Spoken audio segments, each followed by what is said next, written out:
Hey there, friends. How's it going? My name's Popeye, and today I've got for you 3 demos. The first of which, as you can see here, is called Rakka.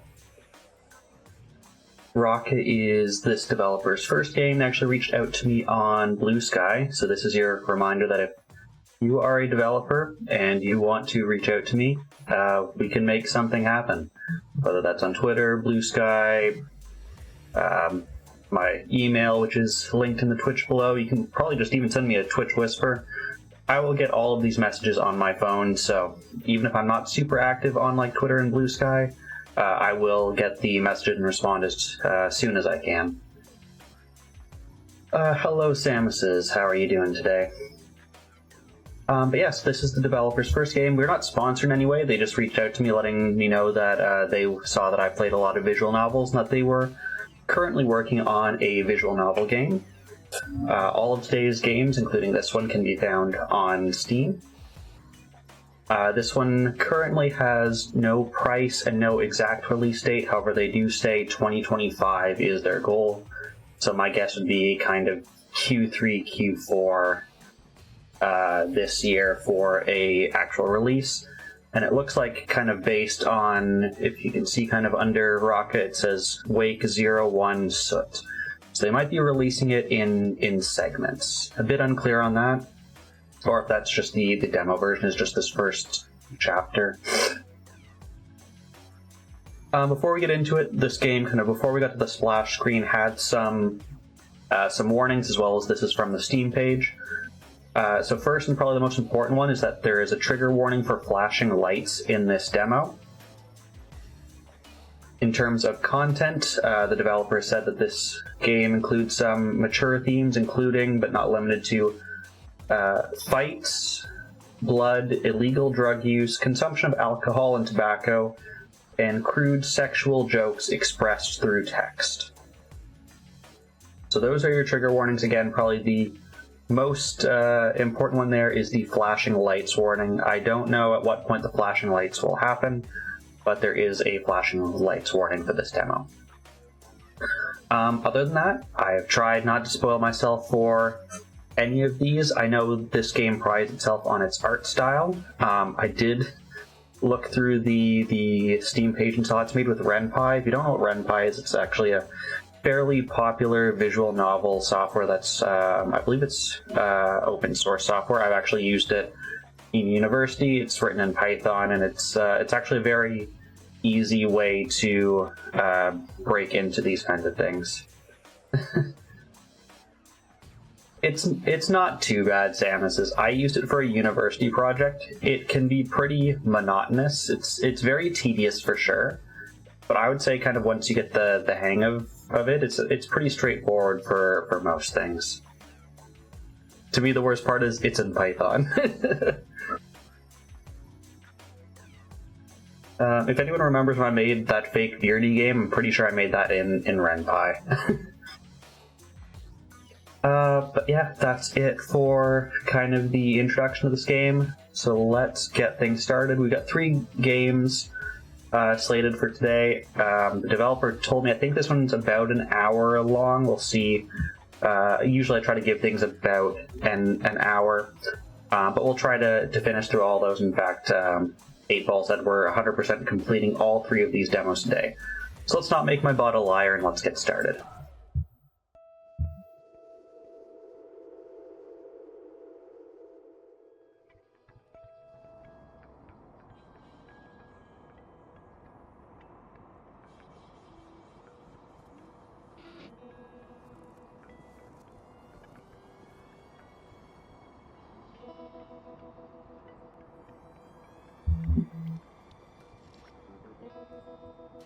And while I do have a beer, I do have water for hydrates. And we are drinking Sky's the Limit Imperial IPA today. It's a limited series from a craft brewery just outside of Toronto.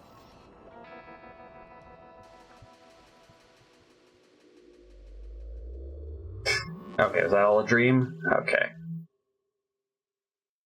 Kind of a, looked like wintry dream with some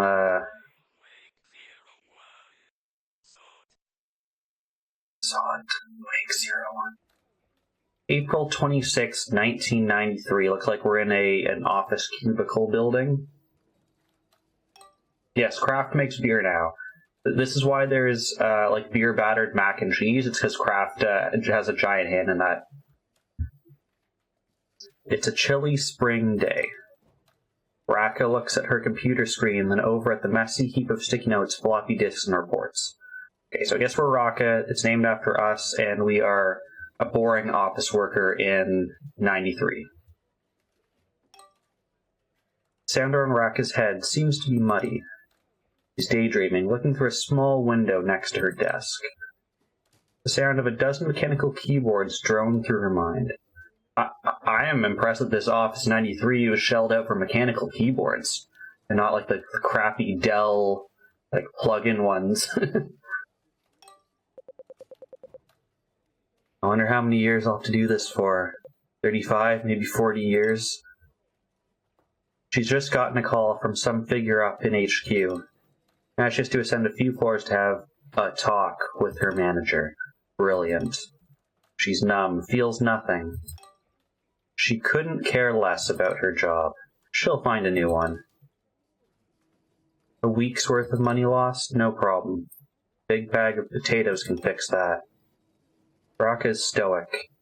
Not at ease, just breathing. I don't know, her eyes look pretty tired to be stoic and not caring. Seems like this job is taking its toll on her. Her footsteps echo throughout the 13th floor, bouncing off the walls, resonating a small, annoying frequency into her ears. Here we are. There's that prick. An average, scraggly, bearded... Hey! Did Rakka just call me a prick? With a slick layer of grease to his face, the bleak strip lighting reflecting off his sweaty forehead. Rakka's not being very nice to me. Contrary to what you might think, Rakka's manager, Mr. Smith, is quite the timid man. Years of stress have made him look kind of disheveled. The man looks like he's on the edge of a burnout. Okay, there we go. So if panic comes in, you gotta convince him that whoever's birthday he stole from for today, it's not mine, that he should use that to make everyone be nice to me. Doesn't make him less of a slimy invertebrate, though. Rakka, we need to talk. He says in a serious manner as he signs her to sit down. I guess that's fair. That mousy voice is one she's come to detest. It's got this sanctimonious quality to it. Rakka takes a seat quietly, but her manager holds a cold, calculated stare.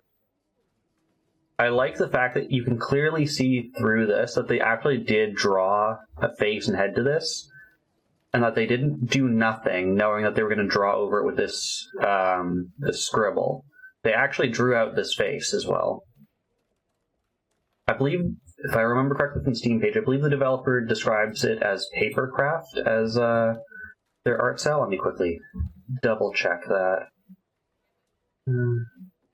Paper cut style is how they call it.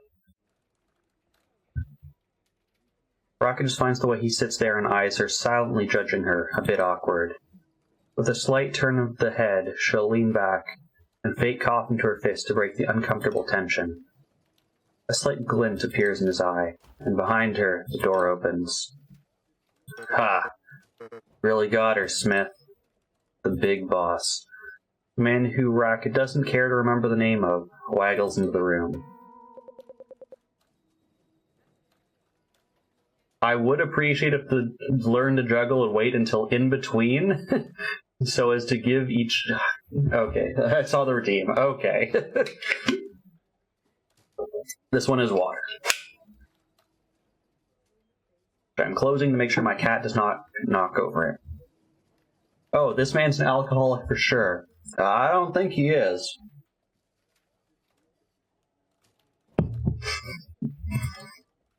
His skin's bright red, and Rakka could imagine what the clogged artery in his forehead feels like.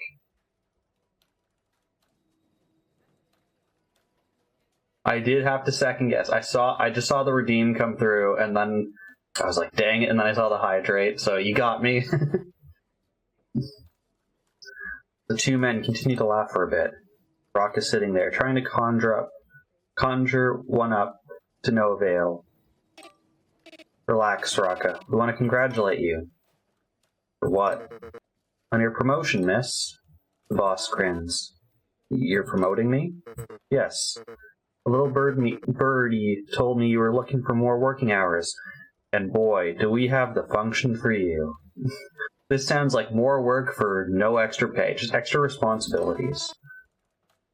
What have you got in mind? Oh, this is a great face. Better pay could shorten my sucky office lifestyle, maybe saving me 2 years of my life from this muck. Mildly interesting. Assistant manager to our communications officer. Her boss boasts like he's holding out some grand offering. Nope, he's an asshole. There's no way I'm doing that. But it doesn't seem like much of a choice. To congratulate you with your amazing performance and promotion, here's an early, extra Easter gift from our department for you. Because you'll be having some days off, we thought we'd give it in advance. A pink gift box is handed over. Probably ordered from some faraway country. Oh, I went too fast. How do I... There. Ridding it of shitty food and alcohol by putting a pink glittery bow on it. Geez, guys, thanks. As usual, we let our promotees go home early. Thank fucking God. Oh, I'm so grateful. I'll take this home immediately. I'll just finish up my last report. Cheers. Rakka retches. With no intention to do that, she slithers out of the office, glittery box in arms. Will catch the attention of her soulless colleagues for sure, so she'd have to be quick and smart about this. Descending to her floor, which looks like it's winter at like 3 a.m., she calculates the best route to ghost through her office hall to move past everyone unseen. Doors open. Rakka slips the box under her clothing rack and quickly stalks towards her desk. Makes accidental eye contact with her neighboring office worker. Bill, that mongrel attention leech. Go home sick? Improv. Yeah, I think I've caught some nasty bug. Really? Bill smiles pitifully, thinking Rakka wouldn't see him push his mechanical chair a few inches away from her. She saw. I think we just cough on him. I think that's the best way to go. She coughs. He looks at Rakka with a disgusted expression on his face. Oh, sorry. I've really got to go. Bye.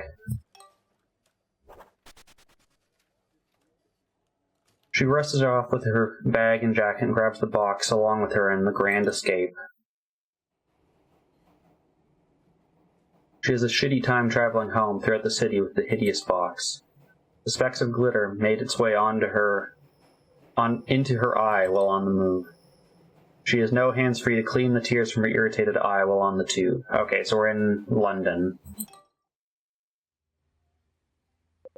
Home. The weathered front door stands loyally in front of her. Sounds like no one's here. Great. Finally, some peace and quiet.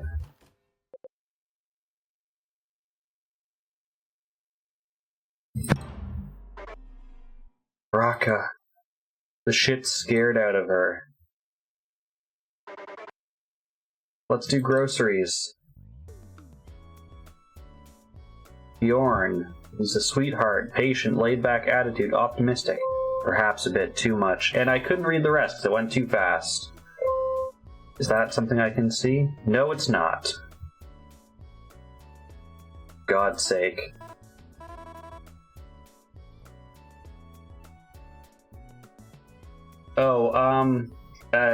Dread Pirate Roberts is a character in Princess Bride. If you haven't watched Princess Bride, I highly recommend it.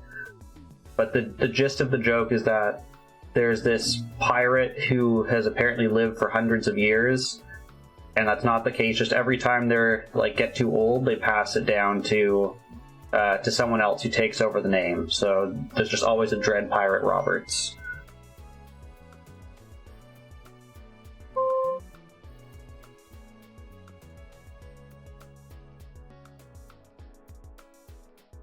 Go do something with your life. She angrily rips her ankle out of Bjorn's palm and stomps towards her room. What's that? It's nothing. Oh, I'm so bored. Bjorn, this is the last week you're off, right? Yeah. Good, at least I can count on one of them being away for a while. What's with that dreadful pink thing? Sascha, smokes a pack a day, egotistical prick, likes to draw, would rather stay inside, acts like he doesn't give a shit about anything. Been advanced on? No. It's from my job. There's glitter. I know. Open it. There'll be no rest. You want me to unbox? How's Celeste going? I definitely did not beat all that Celeste has to offer.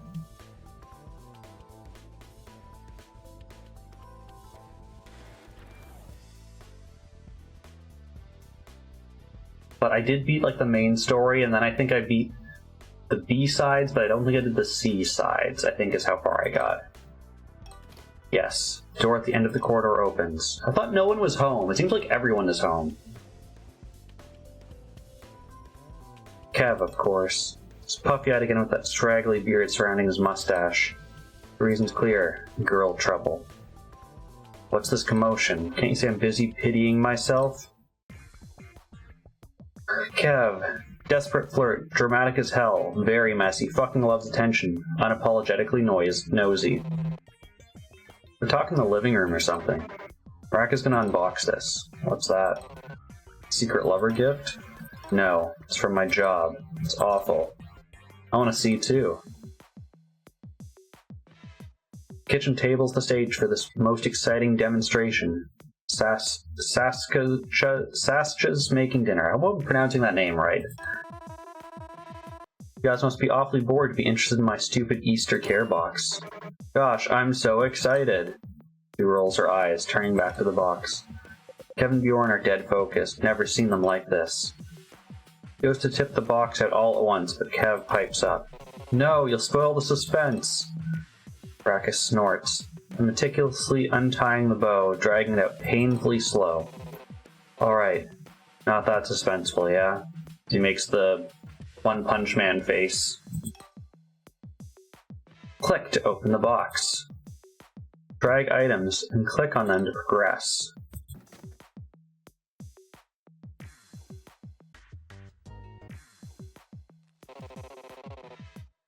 The fuck's the use of this stuff without a cacalon? It's literally just a pan, you numpty. What about the little prickly sticks used for the stuff to dip? Make an assessment. Right, a fork. There's a face mask. Whoop-de-doo. It's all yours, Bjorn. No thanks. There's how you can tell this is cheap. Cephal branded hot sauce, really? Everyone knows that that's the shittiest one. Or anything else Cephal branded for that matter. I don't know, Rakka. Kind of like that silly little mascot character they have. Of course you'd say that. Just look at this. We worked the cubicle for 2 years minimum wage, and this is how they thank you. Dried fucking chickpeas. What's up with that ominous looking mascot? Okay. We got a little note at the bottom. So, what I've got is dried chickpeas, cheap hot sauce, a fondue kit, and a mask. Splendid. Wait, there's a note in here. It's whatever, it's probably some advertisement. Hand it over. Rakka huffs with a smile, and Bjorn reaches grinningly, expecting some sappy copy-paste HR message. Note in hand, Bjorn leans back, Kev following closely.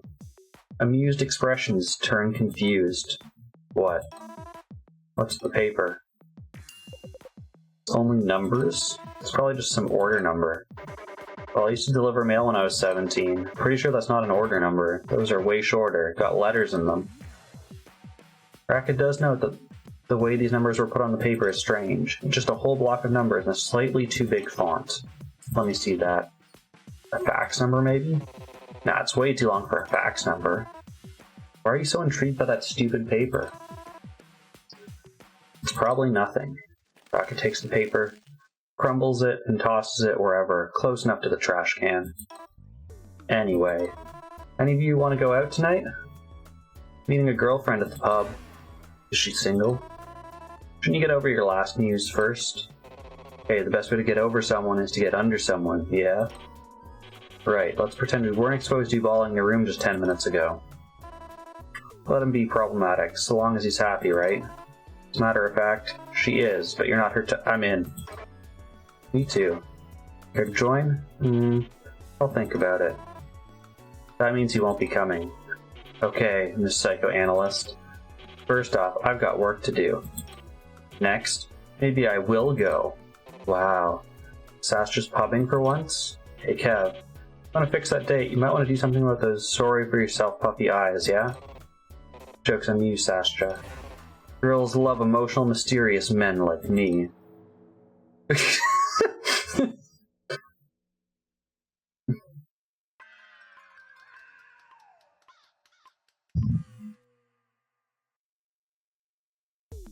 I mean, you have a woman here to ask her opinion of. Although, I guess we don't know if Rakka's straight or bi or what. You are now free to explore the house. Feel free to look around everyone's rooms in the hallway. When you're done, click the left arrow to go to the pub. Rakka's old sanctuary, but really a spot for all of them to hang. Perfect place to end warm, boozy nights. Part of Rakka's morning ritual too. She sits there before work, soaking up a bit of sun. She gears up for another day at that dead-end job of hers. Good place to catch your breath before diving back into the grind. A note signed by Rakka. To the one who took my pudding, fuck you. Bjorn still feels super guilty about it. Sastra's smoking habits leaves its mark everywhere in the house. There's an ashtray for any occasion, any place. You'll find them in the bathroom, the restroom, living room, Wait, you have a bathroom and a restroom? I thought those were the same thing. And even sporadically in Kev's room. Especially when Kev's breaking his pact with Bjorn to quit. But like Sastra's luckies have claimed every corner, and no one is safe from the trail of smoke he leaves behind. Sastra's got the biggest room in the house, but somehow he's still convinced the dinner table is the best spot for his design work. At this point, calling it a dinner table is a joke. Sastra's personal home studio. Everyone else is just an unwelcome guest in his world of notes and sketches. From 9 to 5, it's a war zone. Never Bjorn, Kev, or Rakka dare to rummage around in the kitchen or living room. They'll catch a scowl and a sharp, "You're too loud," or "I'm trying to concentrate here." It'll be some kind of misunderstood genius. Doesn't matter that this is a shared apartment. Okay. Let's go into Shitface's room first. They're apparently studying. Kev's a right enigma to Bjorn, Sastra, and Rakka. Not in some swoony, mysterious way, more like he's genuinely thick, or secretly a genius just messing with us. They've got no bloody clue. Odds are it's the latter, though. Bloke's in med school, after all. His room's a riot. Floor's a battlefield, socks and papers fighting for space. Last time it saw a Hoover? When dinosaurs roamed. Study guides piled like some sad shrine to responsibilities he hasn't touched in days. Kev's got these for keeping tabs on the neighbors like some proper voyeur. Bit dodgy, yeah. He'd be lying if he said Bjorn, Kev, and Sasha didn't get a kick out of the latest gossip. Even if Sasha is adamant about Kev being demented for doing it. Alright. We got med school guy who doesn't seem like he's studying too hard. Bjorn, all warm smiles and easy vibes, always game to chill with his best mate, Rakka. His room practically an open invite, ready for whoever wanders in. Probably the nicest person you'll meet. Always strumming away, but it's the same bloody tune every time. Must be something by Cremation Croatian, knowing him.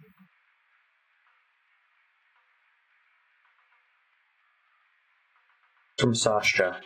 Ever thought of flushing? Bjorn's a proper softie. No two ways about it. But full-on wept when his camera bit the dust. His grand plan to plaster the wall with snaps of his mates, himself, and their daft little escapades. On hold for now. Doesn't matter what dreck he's got on there, he's mad for it. It's like it's the only thing keeping him alive. From Sasha. Alright, we read that one. The first thing we read, actually. Rakka's some easygoing gal, sure. Always knows just what to say and whenever to say it. Her room's a shrine to faded cool. The sure is looking all broody and Steely Dan smirking from the corner. Okay, so we got a Steely Dan poster, we got The Cure.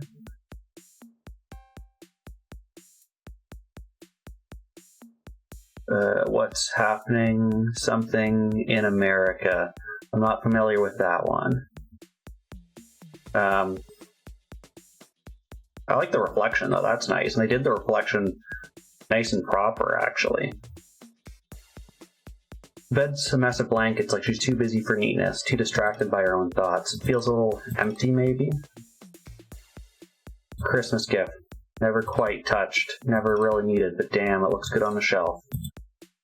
Doc has always been bloody obsessive about that dresser. Says no one's to open it ever. No one knows why. Kev assures nothing out of the usual, but you know, you can't help but wonder. The boys, neat. I don't know who the boys are, but apparently they are neat.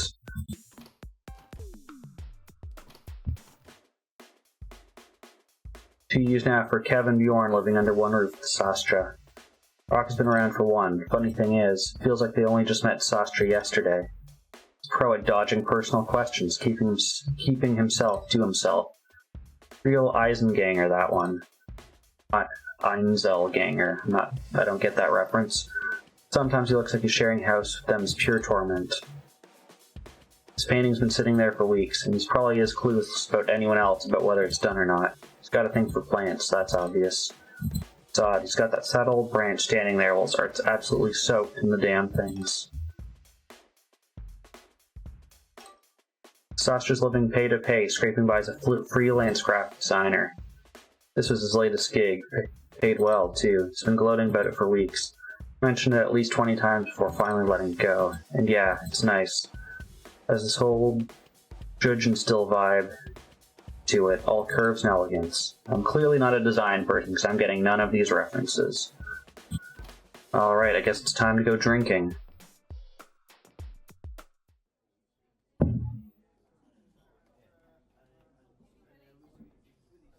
Hours pass. Alcohol is being consumed as per usual. Generally normal amounts for a bunch of low-lifers. Kev just took off with my girlfriend, and she didn't say nothing to me. Wait, just wait.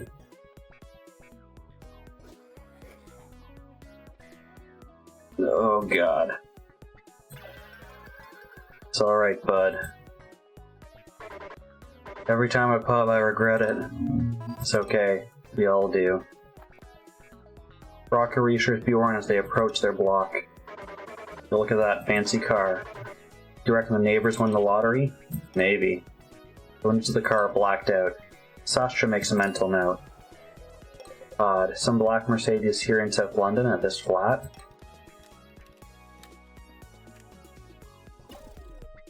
The three practically roll into the house, Bjorn quickly disappearing into the restroom, which is different from the bathroom.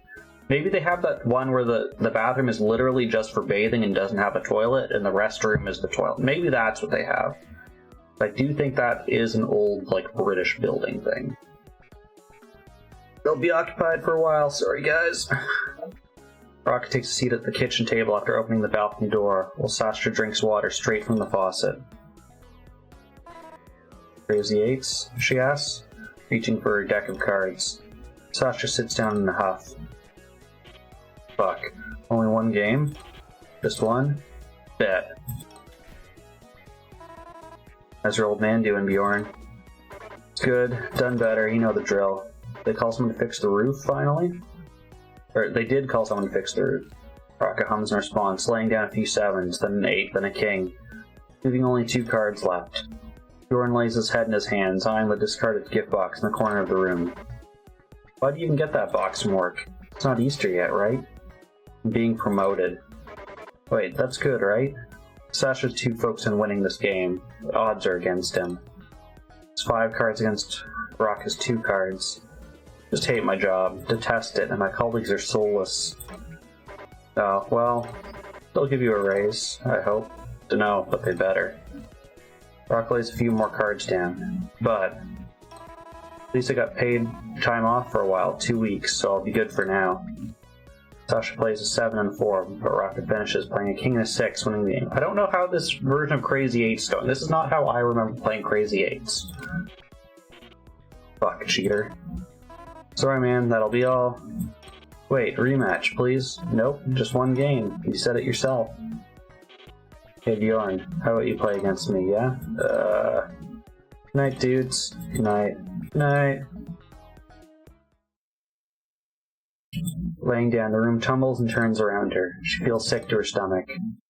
The usual. It takes some time, but she manages to drift off fairly easily.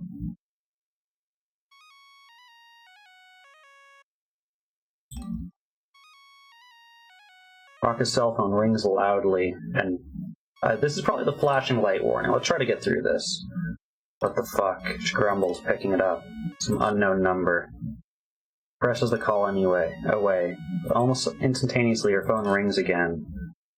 So, again, she presses the call away. She breathes out. Christ, why? About 5 to 10 seconds and the phone rings again. She groans, rubbing her temples. God. Snatching the phone off her nightstand, she decides to pick up, give him a piece of her mind. But numpty calls at a time like this. Who the fuck is this? I'm a working woman. The hell do you think you're doing? You're taking the piss? The other side seems to breathe in before answering. Well... You're... What is that? You're off for a few weeks, aren't you? I think this is maybe supposed to be the Beatles? Maybe? That might be their historic first trip to America. That might be when they were on... what TV show? They were on, like, some late night show.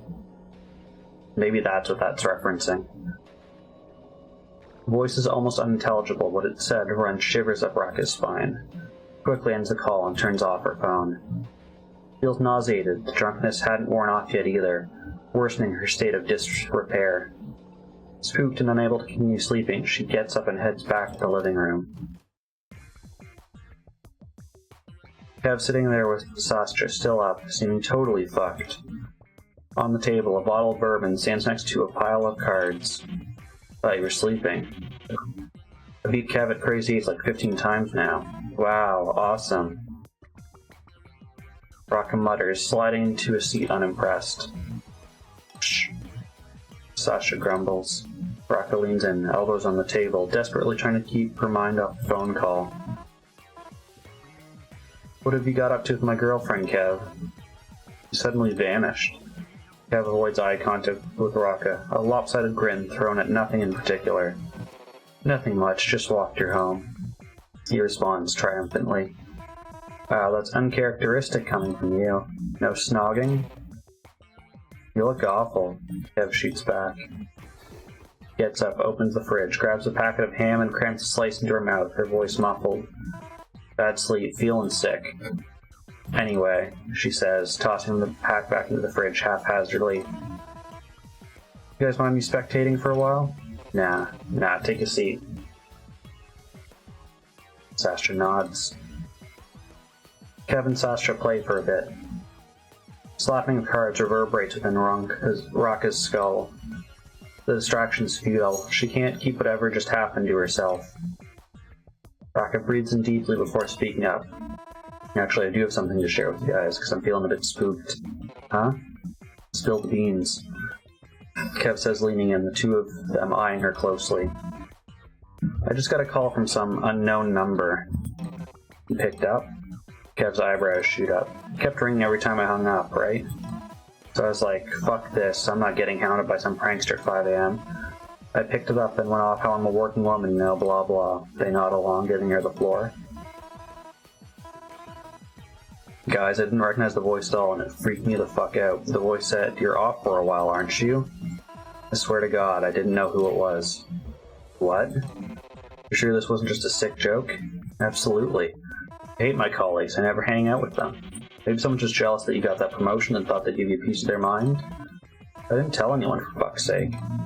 I just left today. Well, you know how it is, word spreads fast. Maybe someone caught wind of it? I hope so, I really do. Rakka's eyes staring into her lap. The weight of it all pressing down. Don't worry about it, yeah?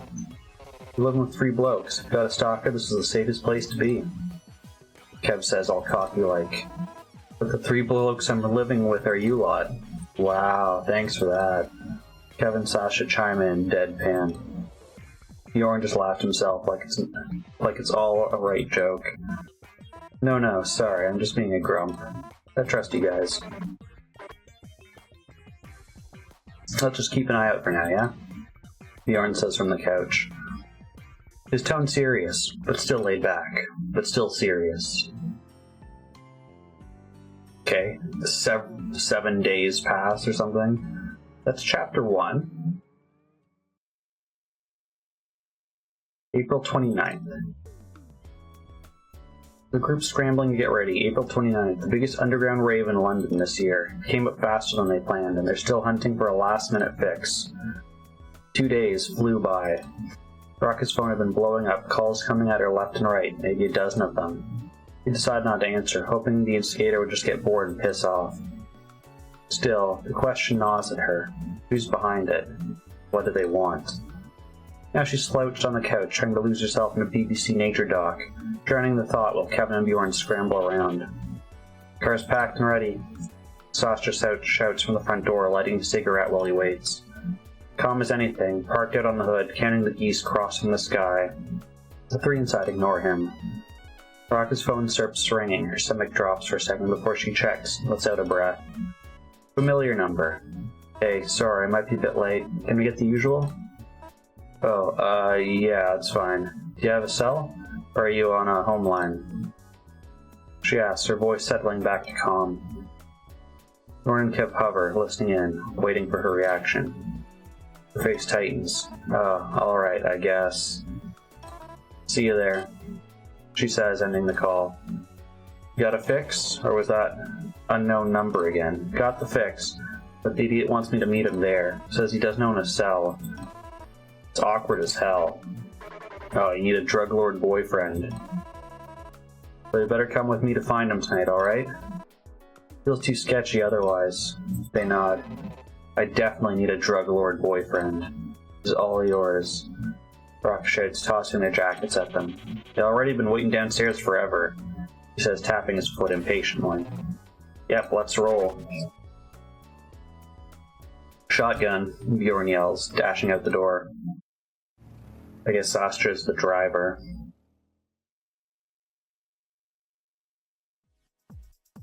Sun's going down slow. UK Garage mixtape fading in as twilight comes on. Halfway there, Kev leans forward. Pull over here, he says, pointing to a fast food joint. They pull into the drive-thru and park next to the restaurant after receiving their orders. This is the life, guys.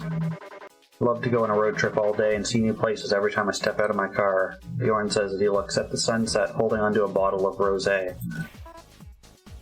Me too, Rakka sighs. Kev reaches for the bottle. I'd do anything to get out of medical school. I love a vacation. He sighs and takes a sip from the bottle. Well, you'll first have to learn how to drive if you want a road trip, Bjorn.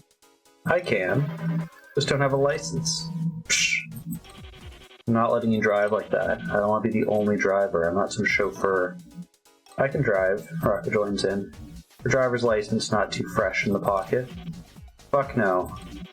No way I'm letting you drive my car. He'll get us all killed. What? Why? Oh, I get it. Women can't drive. No, you just can't drive, Rakka. But I've got my driver's license. Great, just don't use it. Sasha retorts grinningly. Kev and Bjorn laugh. You guys always gang up on me. She pouts, folding her arms. I don't know if anyone else feels the same way. I almost feel like this art style feels like, oh crap, what's it called? Scott Pilgrim, at times. I don't know if that was a reference, since everything here seems to be very UK focused, so I'm pretty sure the developer is British, and Scott Pilgrim is a Canadian thing. Rakka, let me borrow your cell for a minute, Kev says, hand out, looking exasperated. Rakka hands it to him. Here. God, I'd kill to own a mobile. Kev sighs as he presses in a number. I don't know about that. It's actually pretty invasive to be contacted anytime, anywhere. Rakka says that she remembers all the unknown calls she's gotten up until now. As Kev dials, his face shifts to annoyance. Alright, fine then, don't come. He barks after a heated exchange, slamming the phone down. What's going on? Girl from our latest escapade? Yep. She's not coming? Nope.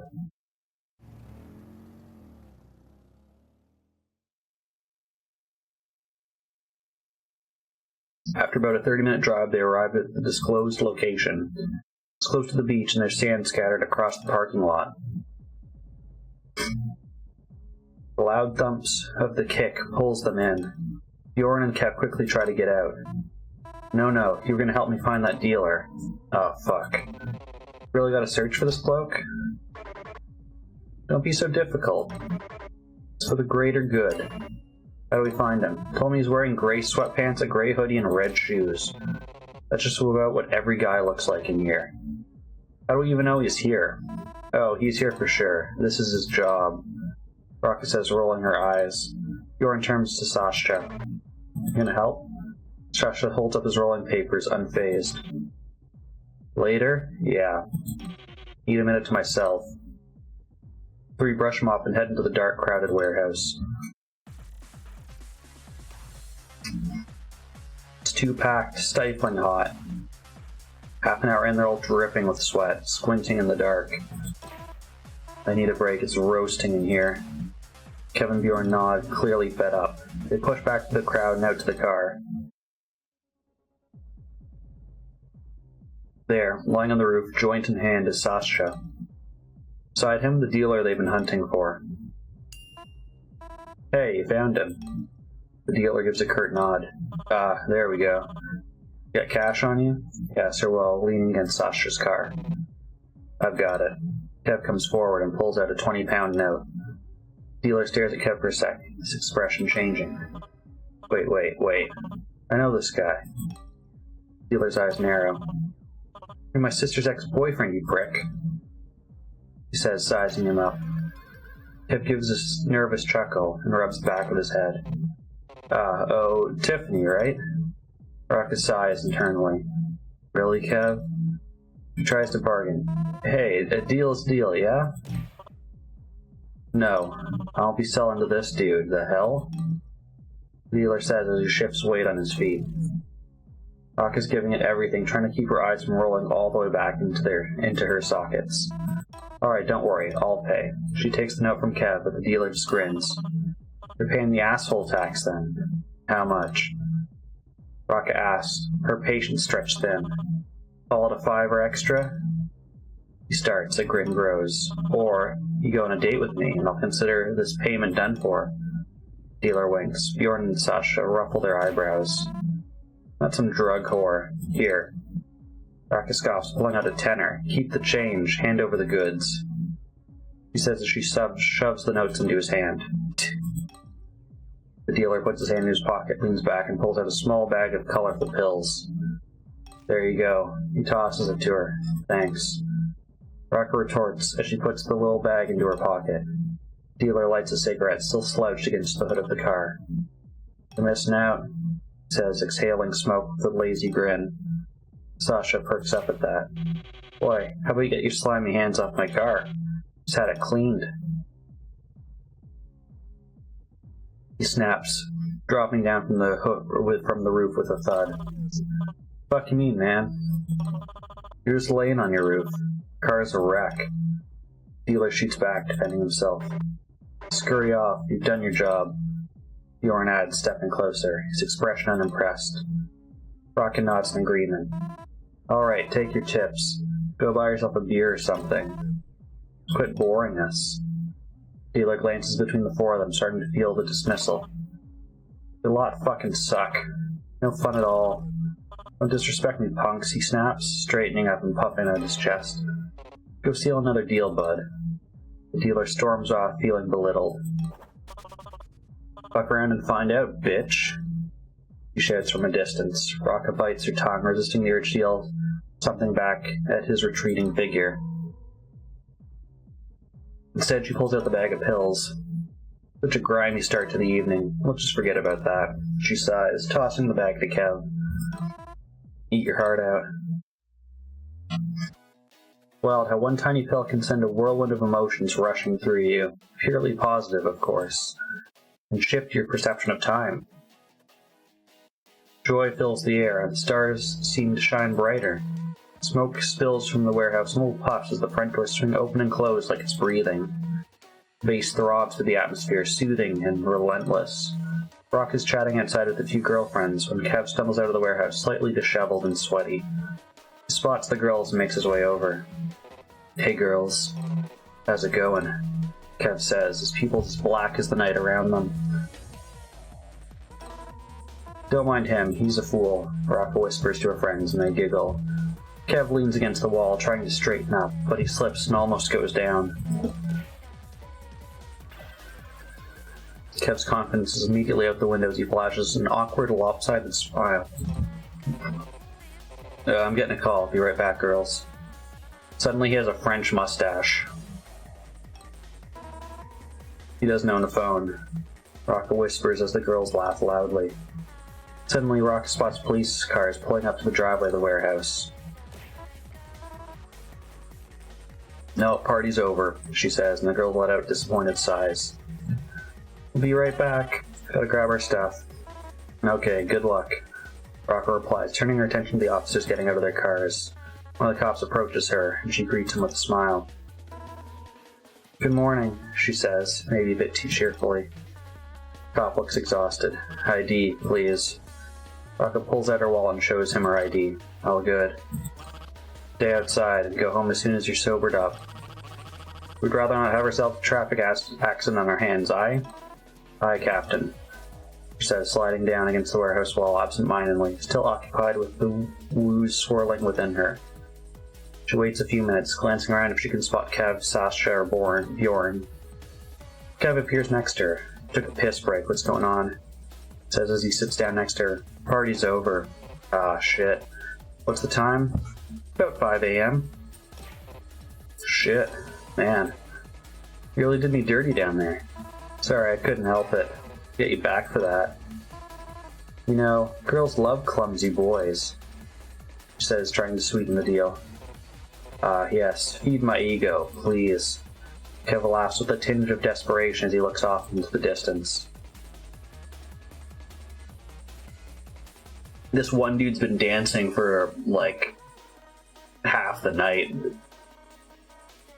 Bjorn and Sasha are still dancing inside, enjoying the rough environment, lost in the sound, sharing frequent laughs.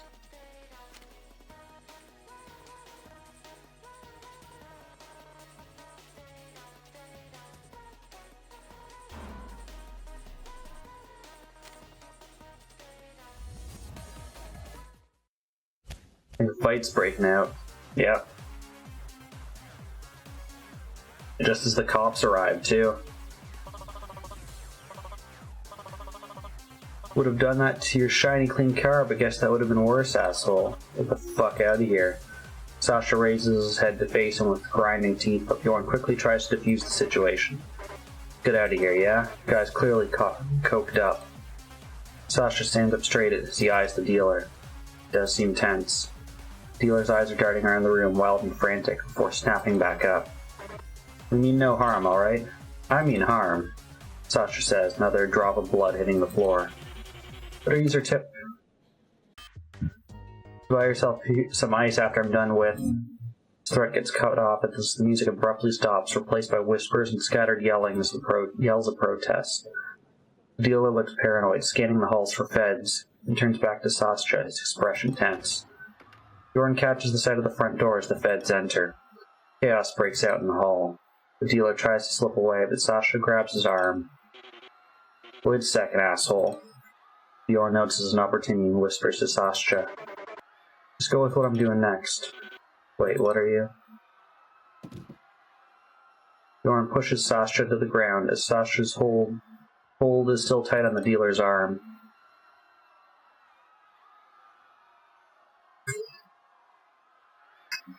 He eyes the scene he's set up. Sascha's holding onto the dealer's sleeve.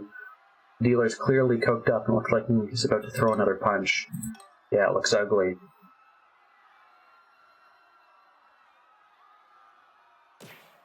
Stop it! Stop hitting him!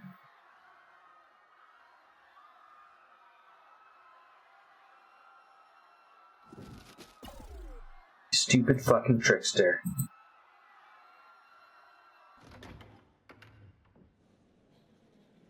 Meanwhile, Kev and Rakka are still talking outside. He glances around the parking lot, then to the entrance. He notices Bjorn and Sascha walking out. Wow, what the hell? What? Rakka asks. Her lulled heads, now snapped up, still daisy. Look. Kev points towards the car where Bjorn sits, bloody-faced Sascha down. Her girlfriends flock around the two of them. But what the fuck just happened? Rakka and Kev approach them as they watch Bjorn talk to the girl, standing there with bottles of water and pieces of cloth. Sascha's mouth is sealed shut. He looks flustered and pissed off. Sascha feels like if he'd clench his teeth any harder, they'd break. One of Rakka's girlfriends tries to hold a cloth up to his face. He turns away, but despite this, she tries again. Sascha's not having this. Get the fuck off of me. Go feel sorry for someone else. Jesus Christ. The girl Bjorn was talking to quickly becomes quiet as the other girl tosses the cloth at Sascha. Just trying to help, asshole, she says. She turns to walk off, her nose in the air. Rakka quickly follows her girlfriends. Wait, I'm sorry about that. What happened? Ask that prick. I'll see you later, she says as she dismisses Rakka. Rakka stands there grumbling, reeling from the situation as she looks at them walking off. The spring breeze blowing past her face. She turns on her heel and strides towards the car. Bjorn and Sascha are silent while Kev tries to hear them out. What the hell, man? Talk to me. Rakka's pissed. These guys are always getting her into trouble. Climbs onto the car roof, ignoring the conversation, looking at the night sky for a while, trying to keep her mind off this moment. While Sascha's starting to gather himself again, nose dry, he notices a cop approaching. He silently curses under his breath, averting his eyes. Here to explain what just happened? The cop asks him demandingly. Rakka's now tuned into the conversation, folding next to her. Kev takes a few steps back, casually turning his back to the policeman. Pussy. No, and I won't be pressing charges. Sascha states bluntly, glancing at something in the distance, avoiding the cop's eye contact. The cop folds his arms tightly. Well, you're gonna have to explain anyway. Sir, my friend's clearly very much in shock. What's just gone down? Just look at him, Bjorn says, trying to keep up his narrative. Sascha shoots a glare at him, but quickly follows the act. I'm sorry, sir. Can you repeat the question? Sascha acts with a feigned, dazed tone. Wiping his nose with his sleeve, small little blots of blood still hang under his nose and sporadically dripping down. God help you guys. Cop sighs. I've noted down your plate number, so you'll be hearing from us. Got a lot to figure out here. ID, please. Sascha tenses up, cursing silently as he rummages through his pockets, frustratedly, flashing the cop his driver's license with a scowl. You better get sober before you go home. Cop warns as he backs off, turning to walk back into the warehouse. As soon as Sascha figures they're alone, he turns to Bjorn, aggravated. You. Why the fuck did you do that? This is going to pull me into a bloody case. I'm sorry, I just thought the punch was uncalled for. Well, should have let me punch him back, Sascha yells, flashing his arms around angrily. Bjorn's eyes immediately avert to the ground. Now this guy's getting arrested. They'll find his drugs. You think that was the big guy? He isn't. He's just a fucking puppet. He gets in trouble. Big guy gets in trouble. So, Bjorn, what's next? Sasha asks, with an angered and slightly mocking tone. Big guys come after you? Exactly. You're an idiot. Bjorn looks at the ground, hurt, but understanding his point. Okay, that's enough, Sasha. You always make the worst of the situation. Given the state of this dude, he might have been trying to get rid of his own shitty investment. Could have easily been on his own. Bjorn just tried to protect you. You're such a prick. It's got you so worked up. You're a fucking graphic designer, not some tough guy. Brock is right, you know. You would have fought that dude, you would have been arrested too. Sure, I'm the devil. Sasha scoffs in resignation. No one is. Now, let's get sober. Go for a walk, yeah? Sea's very close. A huff of fresh air would do us all some good, Rakka says, putting a hand on Bjorn's shoulder with a reassuring nod. Nope, I'm going home. Sasha protests. No, you're not. You're high as a kite, man. Kev says he quickly walks to the driver's side of Sasha's car with his arms folded. Sasha stares daggers at Kev, mumbling under his breath before he turns to walk off. Going the wrong way, Rock yells after him as she takes the lead. No comment. Sasha continues walking. Alright, suit yourself, she adds, shrugging towards Kev and Bjorn. The sight of seawater slowly moving back and forth was something they didn't ask for, but desperately needed. Three sit there, riding out their highs in peace. The sun started to come up and the skies cleared, giving everything a nice golden glow. Rakka reaches her hand towards the ground, grabs hold of some pebbles beneath her. You know, I'd give anything to get out of here, Rakka says, tossing one into the sea. Back to this topic again? Well, my break's only just started. I'm already dreading it, coming back. With everything going on, I just feel a bit trapped. That's why I quit school, Bjorn says triumphantly, smiling. I wish I had the balls, Kevin sighs. Sometimes I kind of regret quitting. I mean, I don't really feel like I'm destined to do anything, but at least I know I'm not meant to be a computer major or an aspiring artist. Honestly, I don't mind being a grocer for a while. I feel you. I finished high school and then just kept taking leap year after leap year. I have no idea what I want to do with my life. I'll just be stuck in customer service forever, I guess. As long as there's a payroll, it's fine, she sighs. But I want to live my life having only been a boring office worker. I'm going to become a doctor because my parents want me to. To be honest, I'm failing this year so hard. I reckon they're probably going to expel me soon. Just feel as if my studies have already taken my best years. The three sigh in unison. At the waterline in the distance, they notice Sasha looking for them. They yell out to him, watching him try to act like he didn't notice them.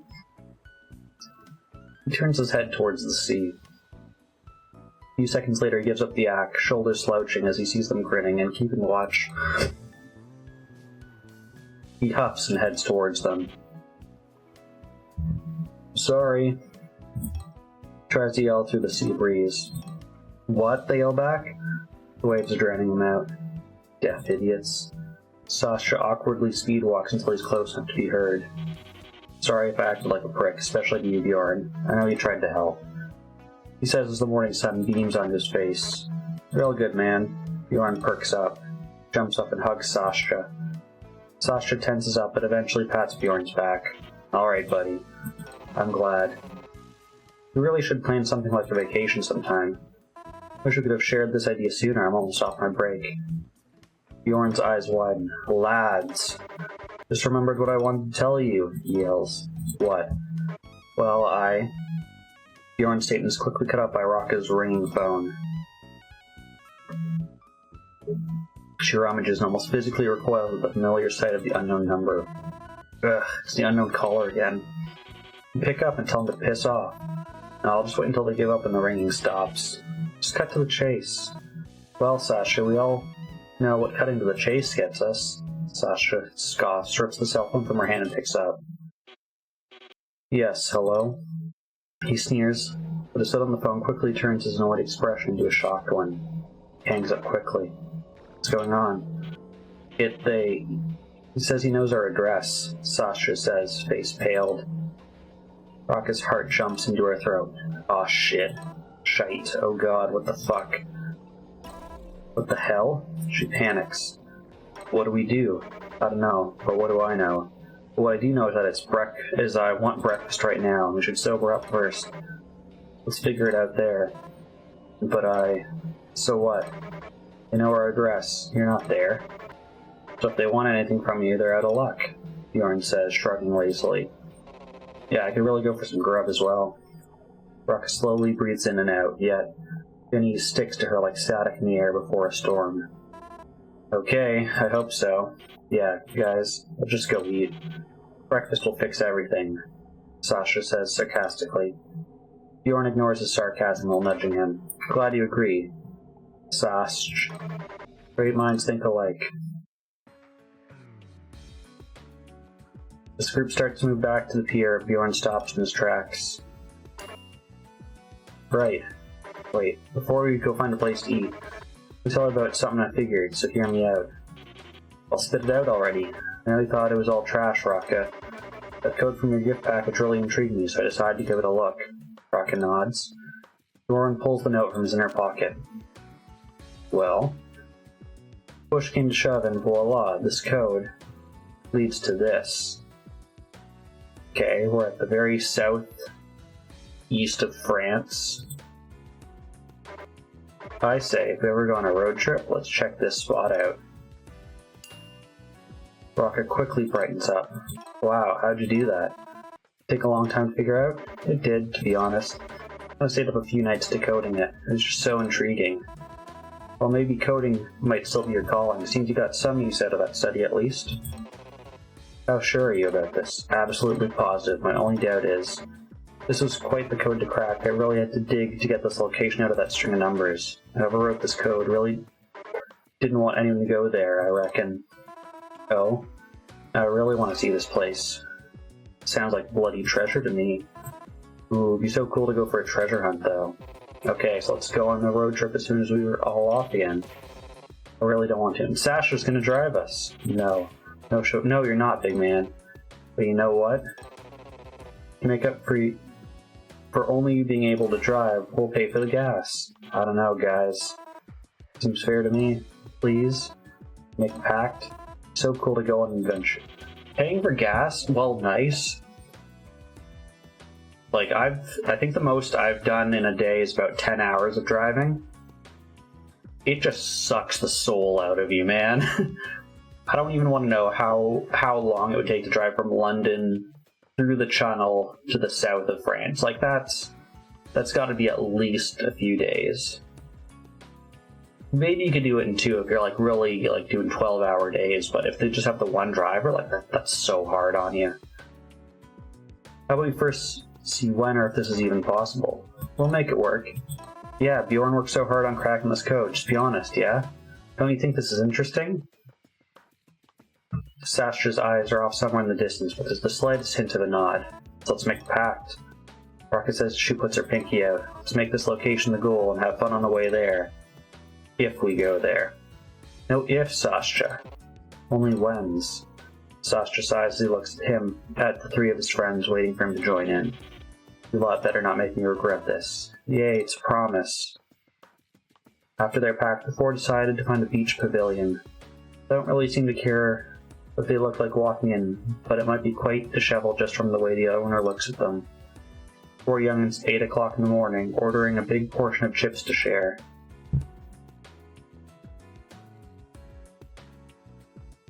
They sit on the outside terrace for a while, dabbling in the bleak sunlight. Eventually, the missed hours of sleep start to take their toll, and they decide to finally move back to the car. You sure you're sobered up? As sober as one can be. He's still high, isn't he? And still, they'd rather have this tosser drive. You insist. Bjorn shrugs, he'd seen worse. Okay, everybody ready to go home? Yeah, let's go. Rakka nods.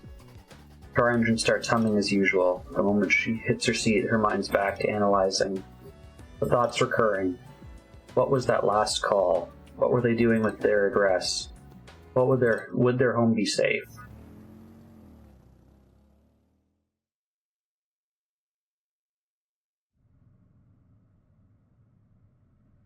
And because we're in true British fashion, driver's on the right. While Kevin Bjorn slowly dozed off, Rakka nervously picks at the hole in her seat, trying to drown out the call. She's rolling a string between her fingers and gives it a pull, breaking a piece of the string in the process. Stop picking at the seat. Feels like you're waterboarding me. Sorry, Rakka says, clasping her hands together. I get it, I'm nervous too. They don't feel good, those calls. All of it. At least I'm not the only one worried. If Kevin Bjorn hadn't been in such fugue states, they would have been scared shitless by that call, I reckon. It was probably a relief they're numbed down for the moment. This morning would have probably been sheer panic if they'd been clear of mind. Sasha just tries to keep his mind on the road. He doesn't want to confirm his worry or speak into existence by putting too much emphasis on it. It's dead quiet now. That call's been looping in Rakka's head, drowning on like some background noise she can't switch off. She's been sitting up straight, coiled, ready to bolt the second they pull up. Her gut twisting more with each passing mile. 4 minutes till we're back, she tells herself, spotting familiar landmarks out the window. That feeling had started as a bit of nausea, it's now a full-blown stomachache. Sleep deprivation's not helping either. She tries zoning out, focusing on the scenery flying past and the steady hum of the engine.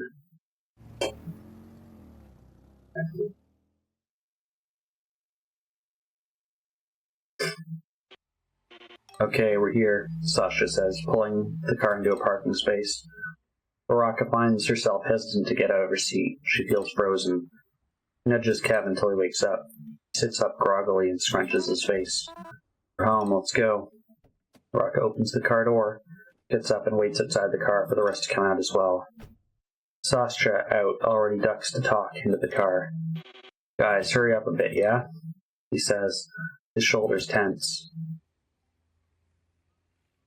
Rakka's sure that Sasha, Bjorn, and Kev feel the same nervous energies swirl in the air between them as they stand in front of the landing staircase, as if they're silently fighting for who's going to go grab their set of keys to open the door.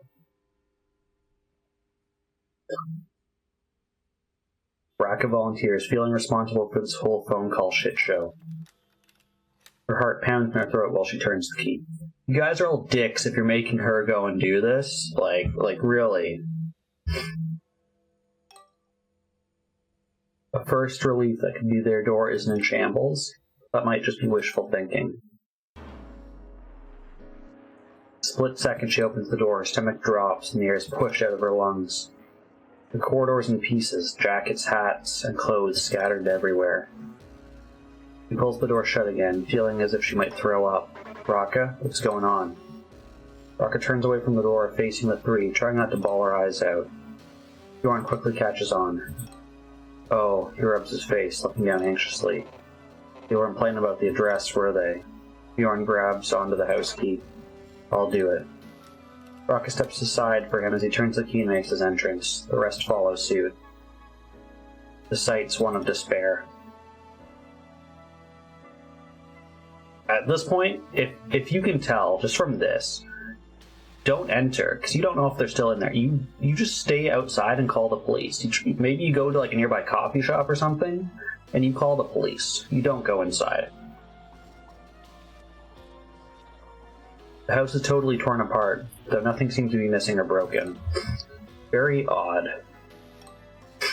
Brock is freaking out, guilt and fear mingling in her gut. Oh my god, this is all my fault.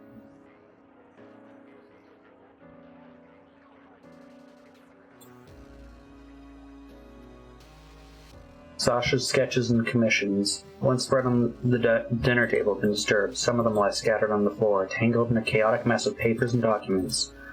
A glass of paintbrush water is tipped over, its contents spilling under the table, soaking some of his now ruined work. The medicine cabinet's a mess, showing that whatever the intruders were searching for wasn't in there. First aid kit is left open, its contents scattered, and some bottles of disinfectant have toppled over. Paperwork is scattered about, as though it had been violently yanked from every drawer, every crevice of the house. Bank statements, energy bills, scattered pages from Kev's thesis, invoices, and half-ignored newsletters crushed underfoot like they never mattered. Most of these weren't even stored in the living room.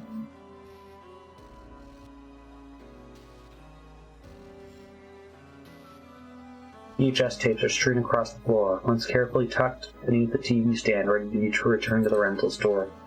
Now their sleeves are torn open as if someone hastily searched through them. This is fucking madness. What kind of nutter is the stalker? Sasha snorts, taking in the mess. He's frozen for a second, not sure what to do next, until his heart does a sudden backflip.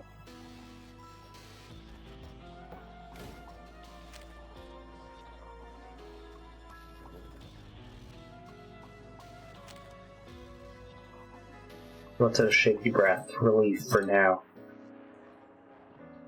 The gun's still there, jammed into the wooden frame. He shoves the gun into his waistband, making sure it's hidden. One of those dodgy callers comes back, he'll be ready. Thing feels sickening, but still. Comes to it, he's got it. Last resort. It's weird though, the more they look, the less it adds up. The place is wrecked, but nothing's missing. Like they were hunting for something specific. That be it? Sasha rushes back to the living room. I wonder if they were looking for that note, that code. Rakka's on the couch now, head buried in her knees. Bjorn and Kev are tearing the place apart, checking for any missing stuff. Saying a burglary, something else. What do you mean? I feel like he or they were trying to find something. I think Sasha's right. My fucking Walkman's gone. I lost that like 2 weeks ago, Kev. Don't understand the calls, and now this? What does he want from me? Rakka sniffs. I wonder if this is even him. Maybe it is a they. Kev continues to scour the room for any signs of perpetrators. Crawling out of my skin. I can't deal with this. I don't even want to check my own room. Be okay, surely. I should call the cops. Let's wait with that. I found something. He's holding a note, and I reads it aloud. Give up the code, and I'll make sure we can all forget about this. Don't involve the cops. They won't come.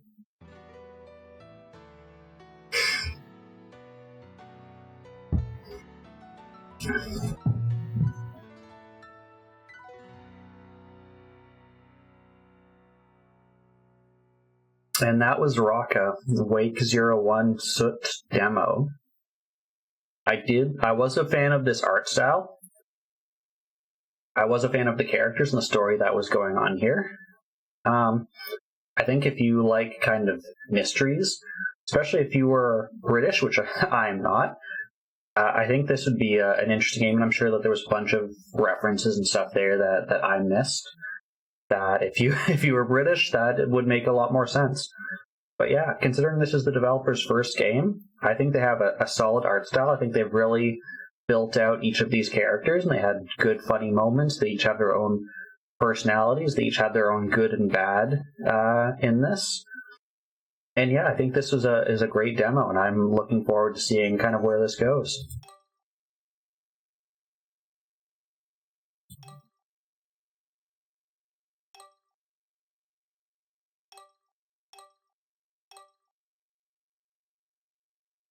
Okay, and they're also on itch.io as well, it says here. So both Steam and itch.io.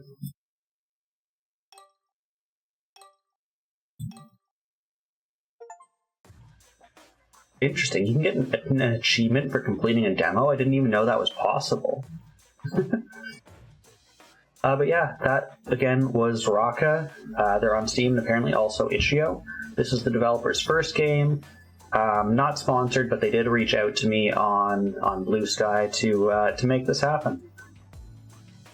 And yeah, like I said, love the art style. Love the characters and how they've made out all these different characters to have their goods, their bads, their own personalities, and just kind of how they interact with each other. We saw conflict, we saw goofing around, we saw annoyance. Like they're people, right? And I think that this was well portrayed in that.